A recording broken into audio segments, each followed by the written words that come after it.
Hey all, Alex here at your home of the Music Deep Dive, and it's time for part 18 of the record collection tour that I'm doing.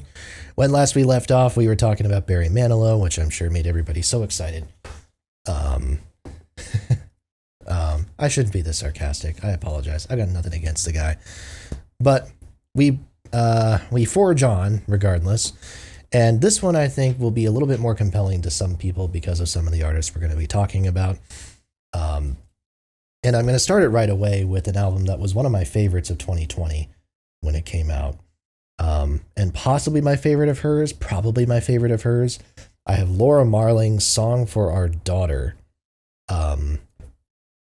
Geez, man.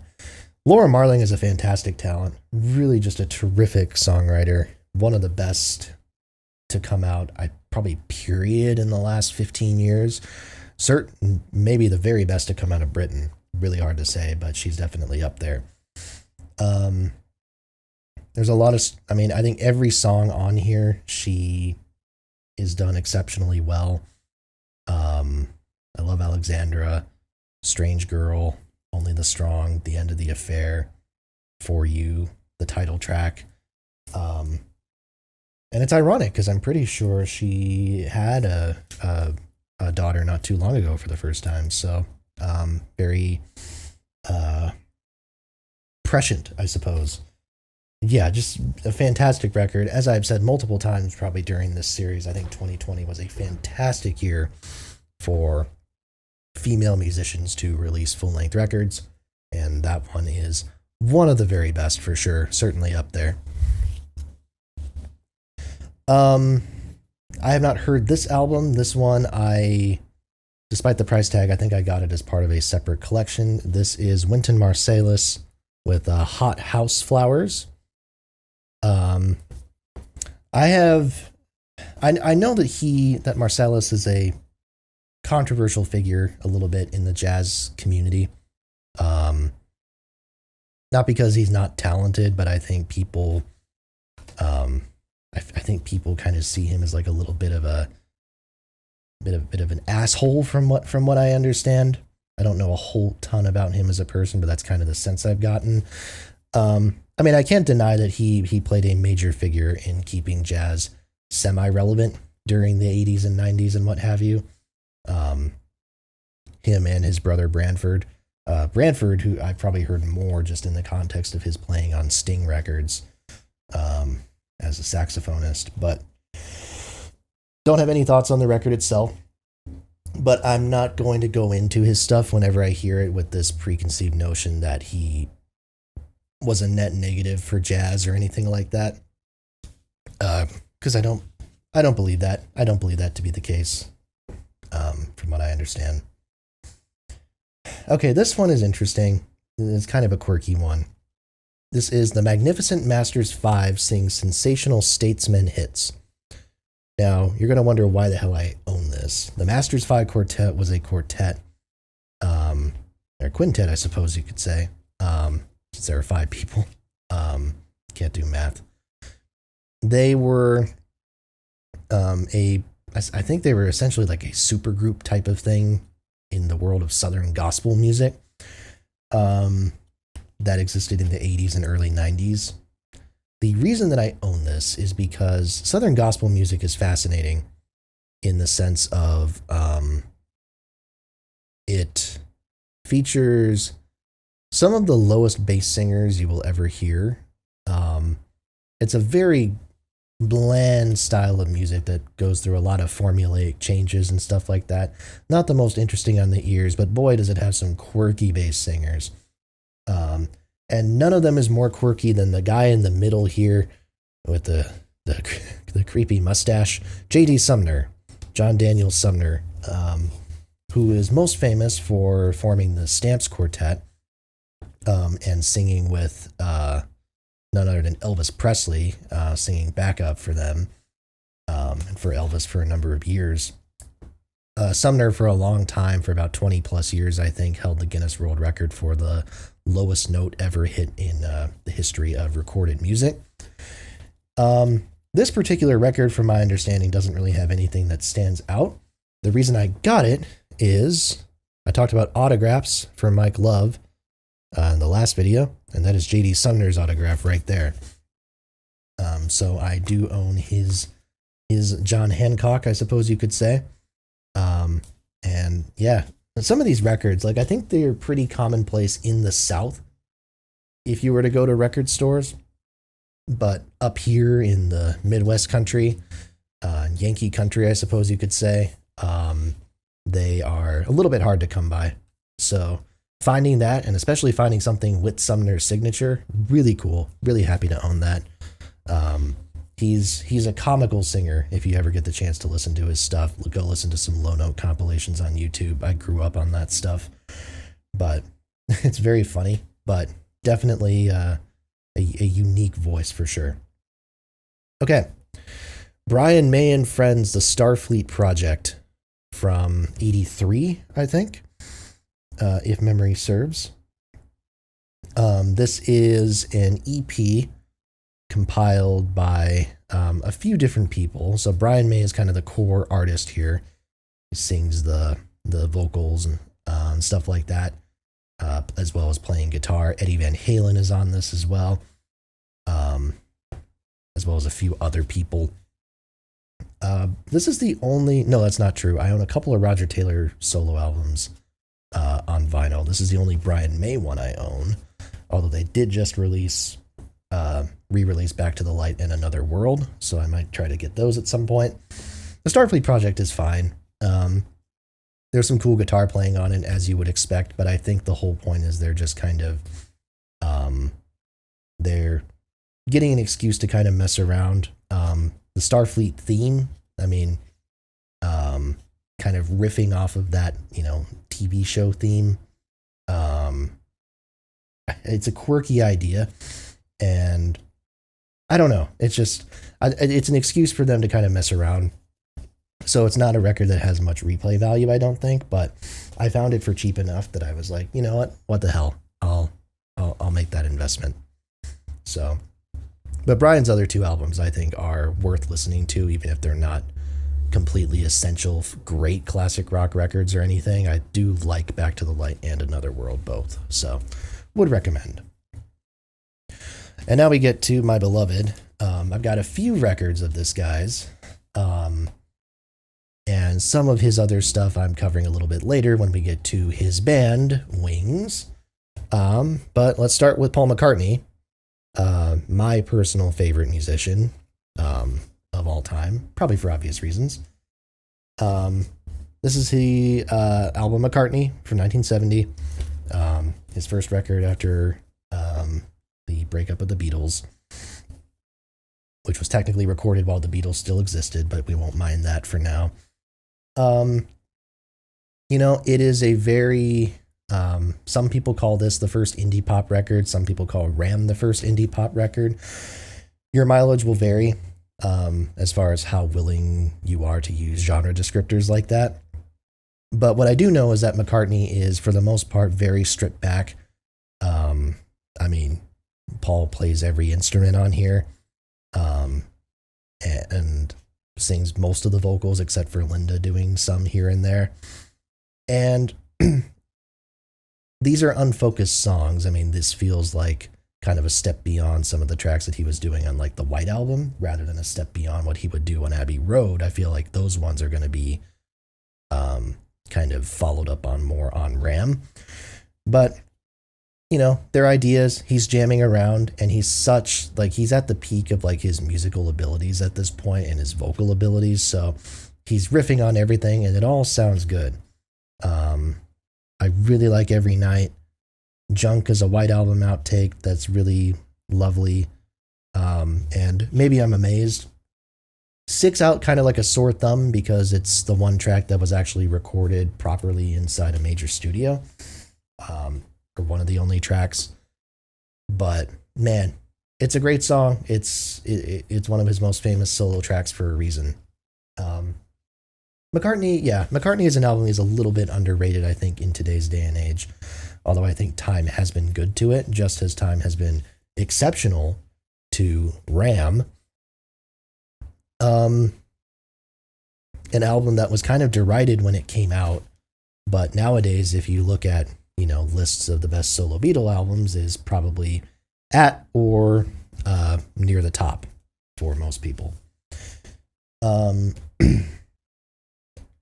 mean, what can you say? I mean, it's an album that you're not really going to understand until you hear it and you realize how just insanely quirky it is. It's not for everybody. I mean, there are people who are not going to be able to buy into what Paul is selling here with these very kind of bizarre song ideas. It's interesting how he takes influence from the blues on here, some slight psychedelic ideas here, certainly on stuff like Backseat of My Car. I think you hear that. But time was good to this one, including for my own listening. This did not click with me on first listen. I wasn't really sure what all the hype was about.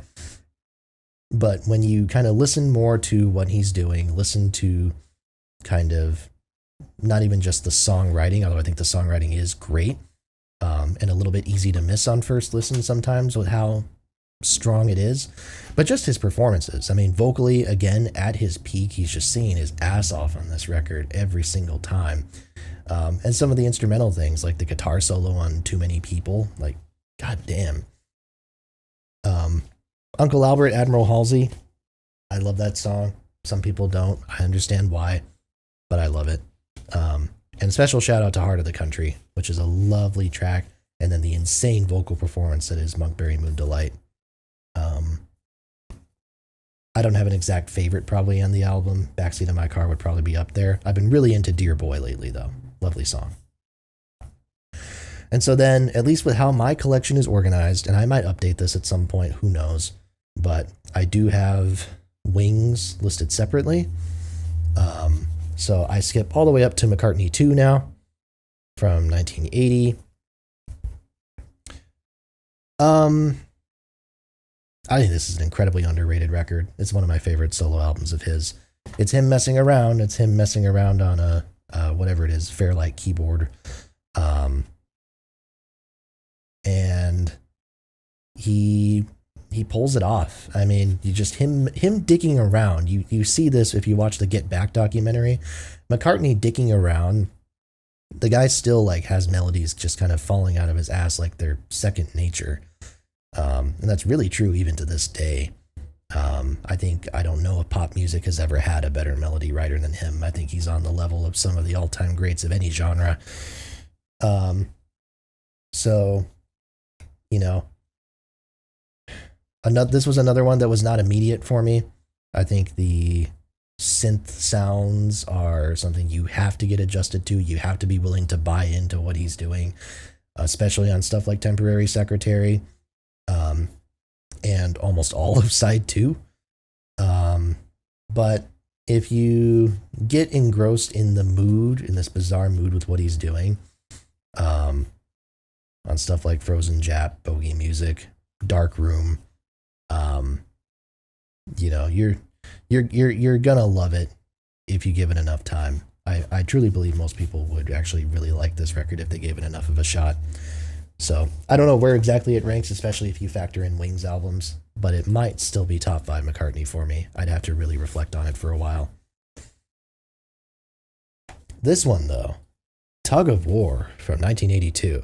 This is the big comeback record. Wings at this point had been disbanded for a couple of years, and I definitely wouldn't say they were irrelevant before that, but they were not at the height of their critical or commercial acclaim. So in many people's eyes, the last great McCartney-related album would have been, I mean, I don't know if this is a great album per se, but like Wings at the Speed of Sound. I mean, people really liked it at the time. And Tug of War was also the first McCartney solo album after the death of John Lennon, which adds that extra little, that extra sense of significance. Here Today is a John Lennon tribute on it, and it's a really beautiful song. It's a really lovely tribute. And I suppose it's ironic that we're doing it now. This is a day after, I'm recording this the day after the official announcement of Now and Then, the last Beatles single. So prescient and fitting that I'm talking about it on this day. But yeah, I think this album is so strong front to back. Even the songs that aren't a little bit weaker from a songwriting standpoint, like Dress Me Up as a Robber is kind of dumb, but it's a lot of fun. It's a lot of fun. The Carl Perkins duet, Get It, is good. I really like both Stevie Wonder duets. I'm maybe a little bit more partial to What's That You're Doing, but I also don't hate Ebony and Ivory by any means. I think it's just kind of a sweet song. And Take It Away or Wanderlust are probably my two favorites, but I also love The Pound Is Sinking. I love The Pound Is Sinking. I think the different phases of it, I suppose, the different sections, which I think it's like two completely separate songs combined together, are just fantastic. Fantastic. Great vocal from Paul, too. Pipes of Peace from 83, the follow-up. Also a record that gets a little bit more hate than it deserves. I think it's kind of funny that George Martin produced both this record and Tug of War. I think you could hear it on Tug of War, but if I didn't have the context and you told me George Martin produced this record, I would be really surprised. But yeah, the songwriting is not nearly what it was on Tug of War, rather. But you've got some solid stuff here. You got some solid stuff. The title track is good. I love Say Say Say. Absolutely my favorite McCartney-Michael Jackson collaboration, even though I don't hate The Girl Is Mine either. Keep Undercover is fun. So Bad is nice. Sweetest Little Show, Into Average Person is fun, and Through Our Love is kind of a nice closer. I'm actually going to show you here that I have the 12-inch single version of Say Say Say. I picked that up. Yeah, fantastic track. Pipes of Peace is just, it's kind of overlooked. It's sort of a bizarre album, and again, it sort of feels like it's Tug of War with a bit of McCartney to it, and the synth sounds and how unfinished some of the tracks feel, which is fine. It's not going to be everybody's cup of tea, obviously, but I do think it's a bit better than what people give it credit for. And now we're going to skip ahead a little bit. I've almost bought Give My Regards to Broad Street a couple of times when I've seen it in record stores, but I can't quite be bothered to do it because it's probably my least favorite McCartney record. 1997's Flaming Pie.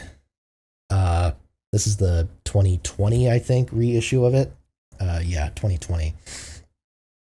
And really happy to own this one. There was a point when this was like my third favorite McCartney record, and might even have been my favorite, and that's including Wings, mind you. It's not that high anymore, but I can't deny that this is a fascinating period in McCartney's career, maybe the most fascinating period.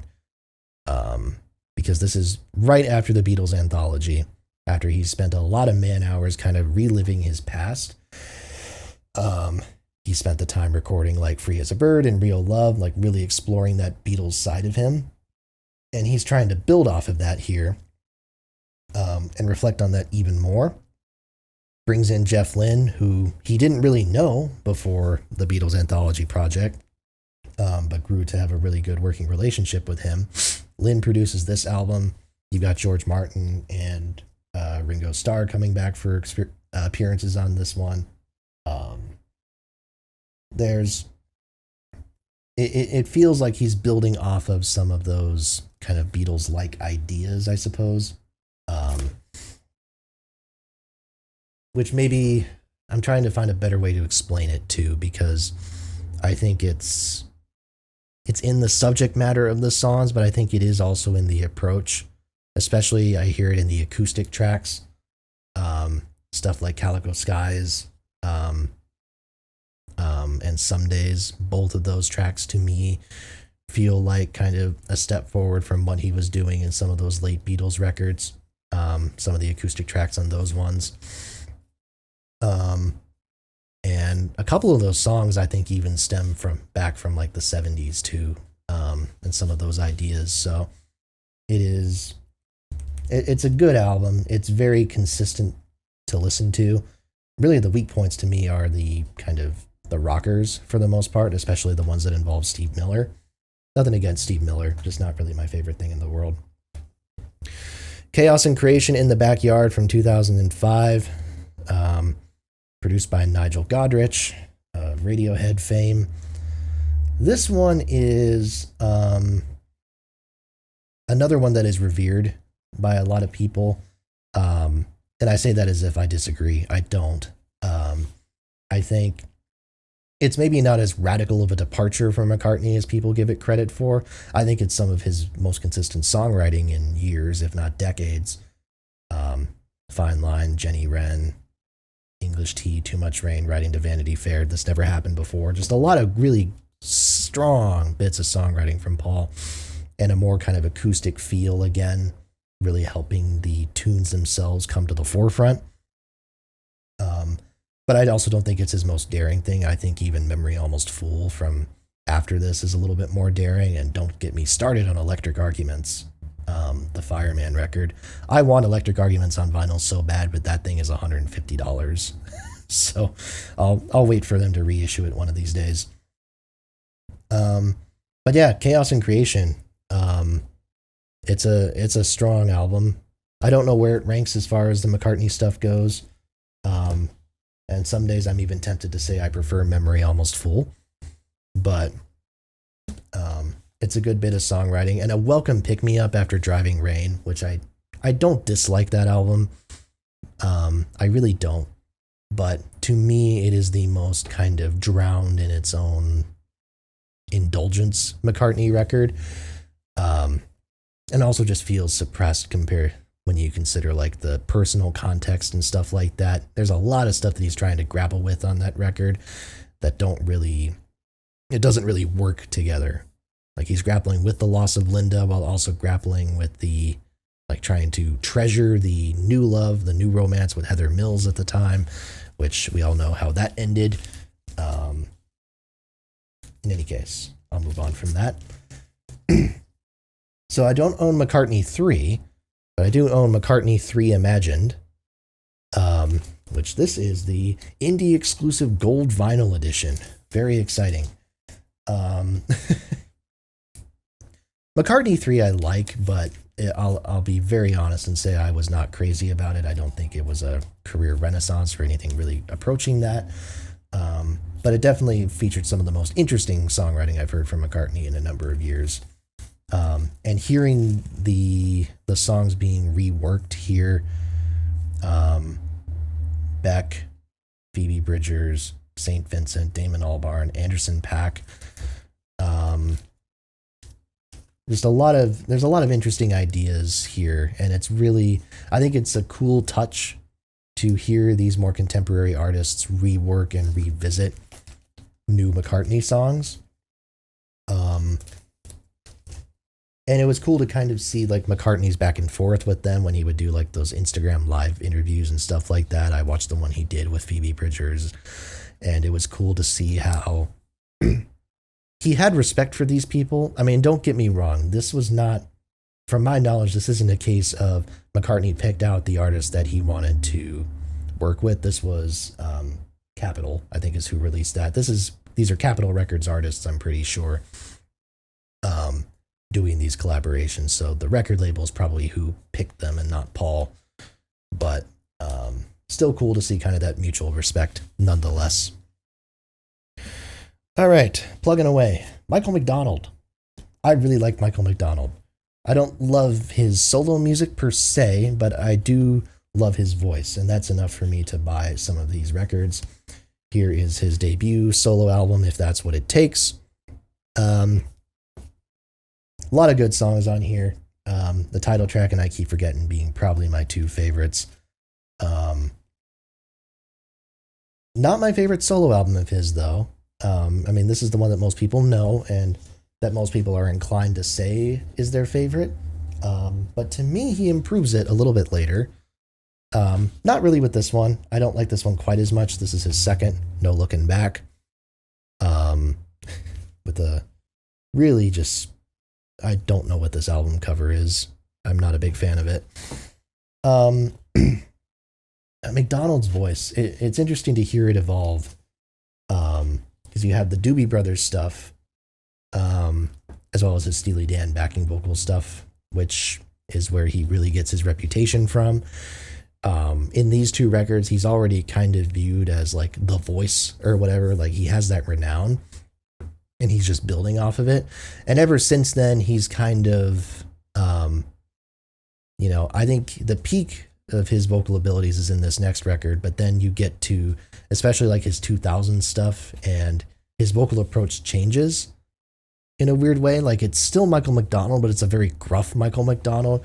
And when you get to like his Motown covers records and he's doing like when he goes into his high register, he's not really doing the head voice thing that he normally does. He's like, doing these really chesty belts. I don't know how to describe it, but listen to like, I don't know, Living for the City, his cover of that song, to give an example of what I'm talking about.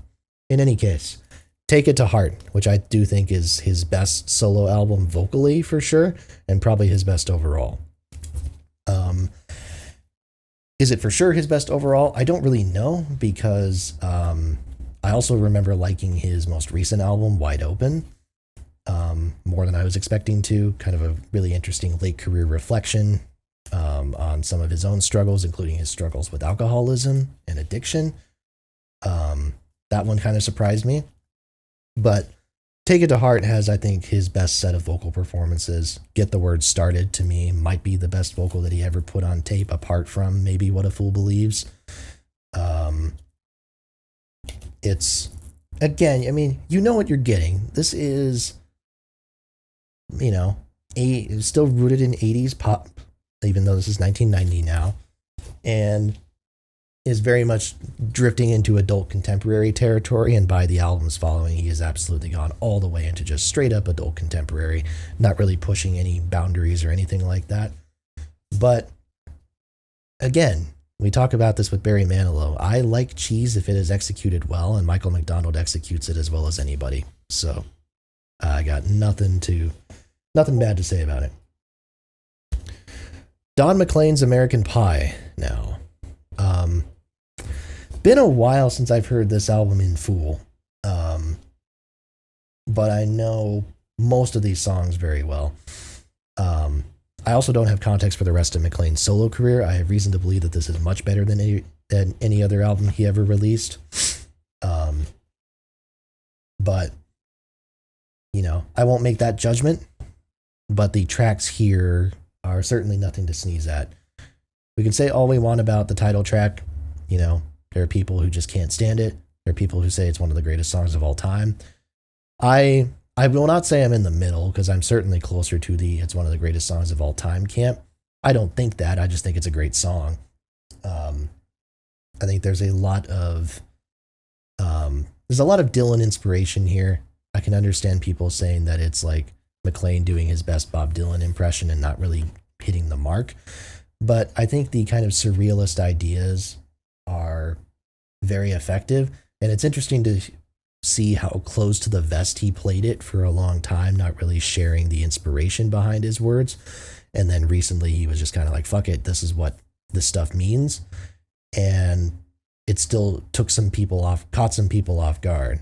There are some things where people were like, yeah, we've known this for years, and some stuff where people were like, oh wow, like no one really guessed that's what he meant. Yeah, it's an impressive bit of songwriting. But Vincent is my favorite. I just love Vincent as a track. I think that's a fantastic bit of songwriting. Till Tomorrow, Empty Chairs, and Babylon, I also really like on this record. So yeah, I'm interested to explore more of his stuff, even if I don't expect it will be as good. I honestly don't think I've heard this album all the way through, although I know a number of their songs. Men at Work, Business as Usual. Of course, it has the two big hits on it, Who Can It Be Now and Down Under. So by that measurement alone, the record is worth hearing, because I think both of those songs are fantastic. And I am very curious one of these days, not just to explore their discography, but to explore Colin Hay. I think Colin Hay is a very fascinating talent. I have seen him, I've not seen him perform live, but I've seen videos of him performing live. Seen him performing Down Under, just acoustic. And just acoustically, and it's really just captivating, and I'm really surprised by it, how well it works in that setting. Hayes' vocals do a lot of the heavy lifting, though. That guy still is a really strong singer, really strong. And then here's Two Hearts, their follow-up record, I believe, which I can't remember if I've heard any songs off of this offhand, but I am, happy to own it, and I'm sure I will enjoy it whenever I hear it. Okay, now here's one. I actually didn't buy this that long ago. Got it from Target, believe it or not.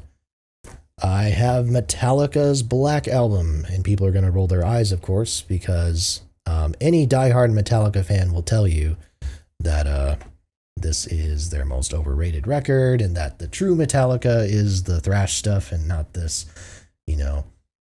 rock / almost pop rock adjacent stuff here. I don't give a shit. I don't give a shit. I understand. Now, I happen to think that thrash era Metallica is great. I think they have a strong stretch of great records. The problem is that some people believe that the Black Album isn't included in that stretch. I think it is. I think it is included in that stretch, and I don't know if it's the best album of the lot, because I do believe that Master of Puppets and Ride the Lightning are fantastic. But I think this is a fantastic for what it is. I think this record is excellent for what it is. Enter Sandman, Sad But True, Wherever I May Roam, and then of course Nothing Else Matters, which I'm sorry, I understand that this is like, this is about as rock of a song as More Than Words is or something. I also think More Than Words is a great song, so shoot me. Yeah, I haven't kept up on Metallica a whole lot lately. I have not heard their most recent record,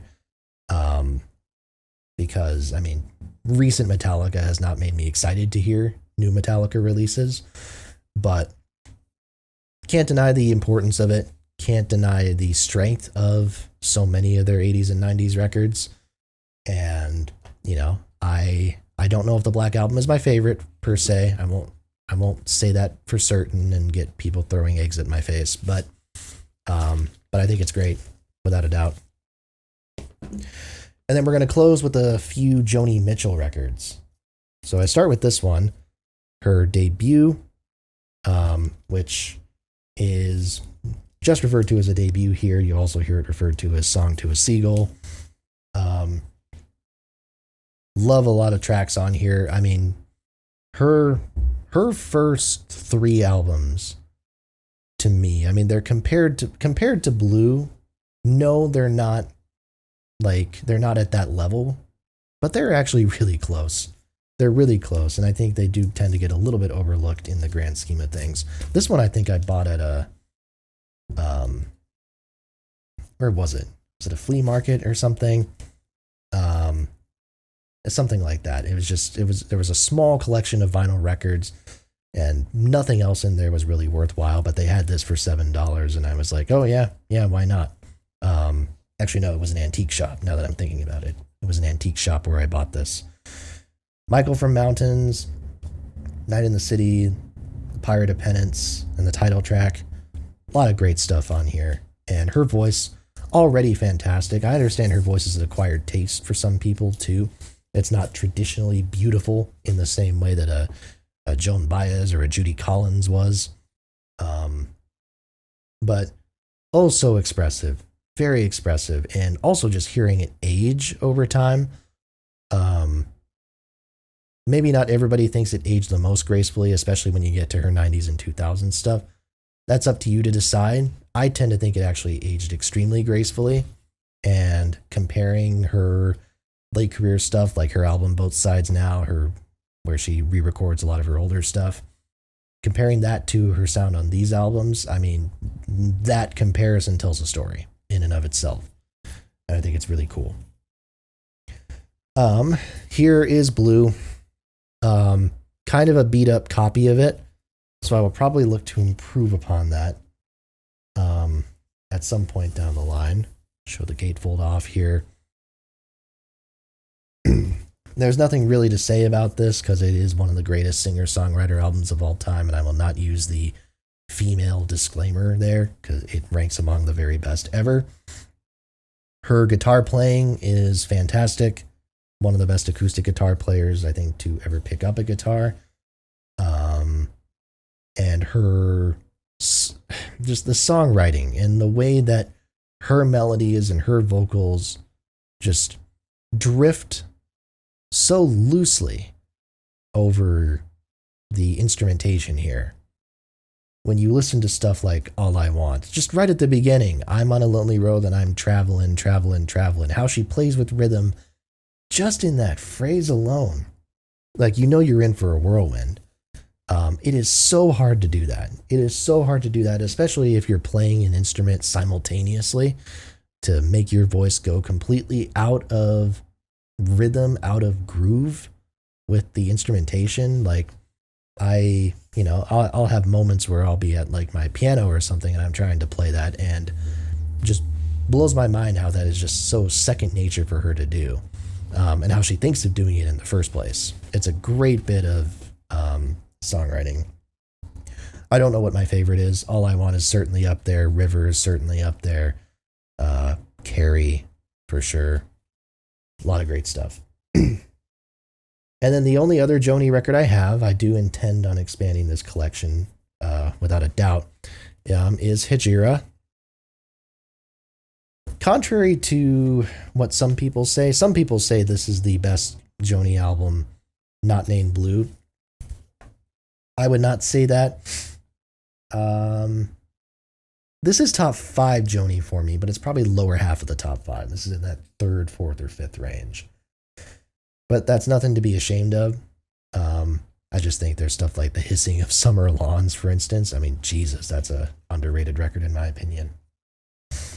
But you got Coyote, you have the title track, you have like Black Crow, Blue Motel Room, Amelia. This gets more into the traditional kind of LA sound that was going on at that time, and because of that, I mean, certainly not derivative in any stretch, but you do sort of feel that she is not carving her own path quite as much here. Although granted, when she gets into like her future records, like Don Juan's Reckless Daughter, Mingus, I don't think those are entirely successful records, even though she is very clearly like just taking an abrupt left-hand turn at that point and doing whatever the hell she wants. Mingus especially, I don't think entirely succeeds in what it's trying to do. But either way, I'm not going to dock Hejira that much for being part of that sound. It's still great. It's still fantastic. And her 60s and 70s catalog is just really stacked. What can I say? So yeah, Joni Mitchell, an artist who I definitely want to start collecting more records of at some point. I have heard all of her stuff, but I also look forward to refreshing my memory on some of it, especially some of her later records that I feel like would grow on me if I gave them more chances, like Shine and stuff like that. Yeah, Joni Mitchell, great stuff. And a great way to end the video. I thank you all so much for watching. I thank you all for keeping up with this series as we continue to work our way through it. Please make sure to like, comment, and subscribe. More reviews, more videos are to come. As always, tell a friend as well. And I will see you guys next time right here at your home of the Music Deep Dive.